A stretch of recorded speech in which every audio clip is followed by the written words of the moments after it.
An exploding star can leave fingerprints we misread by centuries. The immediate takeaway is simple: space edits messages before we hear them. Picture ash drifting through wind, curling, stretching, and clumping as it falls. A cosmic trace is any leftover signal from a violent event. We care because these leftovers are our only time machine. Photons, particles, and space-time ripples cross matter, fields, and expanding space. Each layer nudges them, shifting colors, blurring shapes, and delaying arrival times. Our detectors add quirks too, shaping what passes above their thresholds. So the story is honest, but pieces get smudged or lost. Today, let's read those smudges and see why gaps remain. You're staring at a spectrum when a millisecond radio flash hits. By the time it reaches us, the flash has stretched noticeably. That stretch is dispersion, where lower frequencies arrive behind higher ones. We care because timing patterns encode distance and the stuff between. Charged particles in plasma slow low tones like rush hour traffic. Dust grains scatter light, while thin gas absorbs, then reglows as heat. Gravity can lens paths, splitting images and adding echo-like delays. Even calm expansion drags every photon redward, lengthening its wavelength inexorably.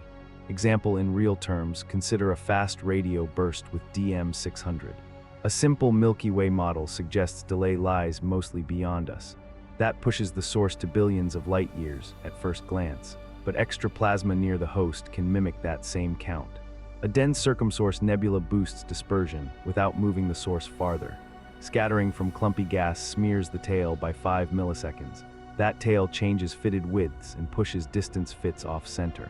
Polarization should rotate with wavelength squared in a tidy curve. If multiple screens overlap, angles wobble and the curve kinks. Lensing can duplicate the burst with a twin days later. Without care, twins look like repeats, not traveling echoes. Quick rule: propagation edits the message before we even listen. We define propagation effects as changes during travel, through intervening media. They matter because we decode origins from these edited waveforms. Net result: several different routes can print the very same signature. That degeneracy means our first answer might still be wrong. Now stand inside the debris of a shattered star, like smoky glass. The glowing cloud is the afterglow, not the engine that detonated. We care because the engine sets the physics we actually seek. Shocks race outward, punch layers, and churn heavy elements into knots.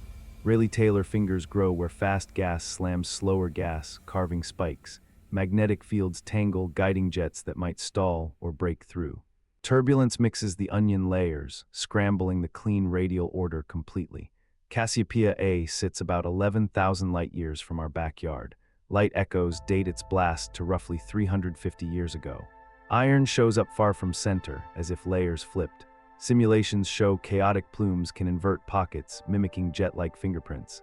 X-ray line ratios match multiple models, telling conflicting engine stories. A weak jet plus turbulence can mimic a strong jet alone. Even the remnant's lopsided shell shouts asymmetry, while hiding the driver. Quick check: late-time beauty remembers environment more than those first seconds. An afterglow is reshaped debris, glowing as it cools and thins. It matters because we often infer engines from these late portraits. Radiative cooling, shocks, and magnetic tension sculpt structures during expansion and mixing. Bottom line, gorgeous knots can lie about how the blast began. Back up from a foggy sphere and your eyes invent a ring. Telescopes do the same trick, flattening 3 dimensions into 2 planes. We care because geometry can masquerade as new, exotic physics. Gas moving toward us blue shifts, while receding gas redshifts in spectra. Integrating along long sightlines stacks unrelated clouds into one feature. Expanding shells trace tilted ellipses in position versus velocity diagrams. Merge 2 shells and you get a knot that mimics jets. In the galactic center, one arc minute spans nearly 2 parsecs across. A single beam blends dozens of filaments, each with different speeds. Neutral hydrogen at 21 centimeters collapses layers from mixed distances. Without a reliable distance ladder, maps look crisp, yet stay ambiguous. Common mistake is treating a projected ring as a real torus. Another is calling a stacked filament a shock without kinematic proof. Tiny test: rotate the data cube and check if knots persist. If they vanish in a slice, projection likely built that pattern. Projection means losing depth information during imaging or mapping steps. It matters because misread geometry spawns wrong stories about energy and cause. line integration and spectral averaging hide depth cues and misaligned pixels. Net result, a camera angle can fabricate structures that never existed. Every deep image carries a hidden bouncer at the door, setting thresholds. We only keep sources that rise above limits in time and brightness. We care because missing guests distort rates and the histories we tell. Faint, spread-out structures slip under surface brightness limits in most surveys. Short flashes vanish between exposures unless cadence happens to align perfectly. Dust dims blue light, hiding metal-poor dwarfs near bigger neighbors. In the Hubble ultra-deep field, about 10,000 galaxies crowd one patch. That patch is a pinprick, vulnerable to heavy cosmic variance effects. JWST now flags candidates near Redshift 10, shifting early formation timelines. Nearby ultra-diffuse galaxies glow near 28 mag per square arcsecond. Many slide past pipelines, so catalogs undercount their quiet mass contribution. Supernova searches miss the quickest flashes, biasing explosion demographics toward longer events. Gamma-ray missions miss dim bursts, nudging averages toward brighter, closer populations. Selection effects are the rules that decide what we record. They matter because those rules rewrite the sample before any analysis. Detection thresholds, cadences, and colors filter the universe like layered sieves. Example in real terms, a 3-day cadence erases 1-hour flares. Net result, our charts reflect both nature and the survey's house rules. Violent events shout through different messengers, each blind in a different way. Light shows surfaces, neutrinos peer into cores, and waves trace orbital dances. We care because combining them rebuilds scenes a single messenger would miss. Gravitational waves first draw big sky patches, not pinpoint addresses for days. G170,817 landed inside roughly 30 square degrees at the first alert. Hours later, telescopes tiled that patch and found a fading glow. IceCube once caught a 290 TeV neutrino near a blazar. The uncertainty circle covered roughly half a degree on the sky. Cosmic rays arrive bent by magnetic fields, erasing birthplace directions completely. Gamma rays get absorbed on backgrounds, softening spectra with growing distance. Neutrinos travel straight but arrive rarely and are hard to tag. Photons arrive often but they scatter and can be reprocessed. Treat each messenger as one slice from the same event movie. They matter because aligned slices triangulate energy, timing, and geometry together.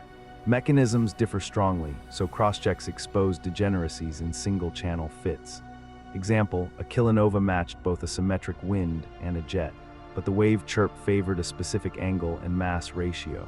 Net result, the mashup shrank possibilities, while still leaving honest uncertainty. Sometimes the hardest part is not distance, but dirty glass in front. Our galaxy shines in microwaves, radio waves, and scattered starlight everywhere.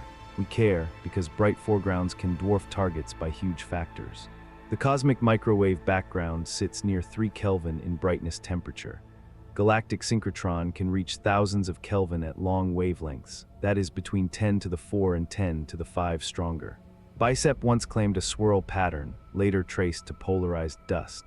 The 21-centimeter twilight signal is roughly 100 millikelvin deep. Ionosphere, instruments, and beam shapes imprint wiggles that masquerade as cosmology. Algorithms subtract models, but modeling errors leak stubbornly into leftovers. Tiny test, swap sky patches, and watch any claimed signal drift. Another test, inject fake signals, then check if pipelines recover them. Foregrounds are local emissions between us and the distant target. They matter because imperfect subtraction leaves scars that bias final inferences. Spectral mismatch and beam asymmetry fold junk into the clean channel. Example in real terms, a 1% beam error hides a real dip. Bottom line, subtraction is surgery. Great skill helps, yet scars still remain. Zoom inside a shock front, where ordered motion dissolves into heat. Information gets scrambled into particle velocities, then smeared by radiation and collisions. We care because once entropy rises, fine details rarely return intact. Collisions randomize speeds, while line broadening blurs crisp spectral fingerprints badly. Grains vaporize, then recondense into new minerals with mixed memories. In kilonovae, heavy elements pack thousands of lines into crowded forests. The outflow expands near 20% light speed, blending features thoroughly. Opacity from lanthanides buries fingerprints, especially at blue optical wavelengths. Models can match brightness with different ejecta masses and viewing angles. That degeneracy lets multiple histories fit the very same light curve. Prefer families of models over a single best-fitting line. They matter because baked-in ambiguity limits how tightly we can invert. Thermalization, opacity growth, and expansion cooling erase delicate phase information quickly. Example: spectra days after merger cannot reveal the precise neutron fraction. A week later, radiative diffusion smooths bumps, hiding short-lived heating spikes. Bottom line, cosmic ovens cook clues into stews we cannot unmix. We tried reading the universe's diary and found many smudged pages. Not because nature teases us, but because travel and aftermath edit. The takeaway is simple: cosmic traces are honest and incomplete. Use many messengers, model carefully, and distrust the tidiest stories. Cross-check geometry, selection, and subtraction tests whenever you can. That mindset turns confusion into constraints and errors into insights. We studied travel edits, projection tricks, selection doors, and thermodynamic loss. We also saw how multiple messengers narrow, but never close, possibilities. If that helped you see the smudges, share this with a friend. I post more deep space puzzles here, with calm visuals and clarity. Tap subscribe if you want the next mystery on your home screen. Thanks for hanging out today, and keep your curiosity switched on.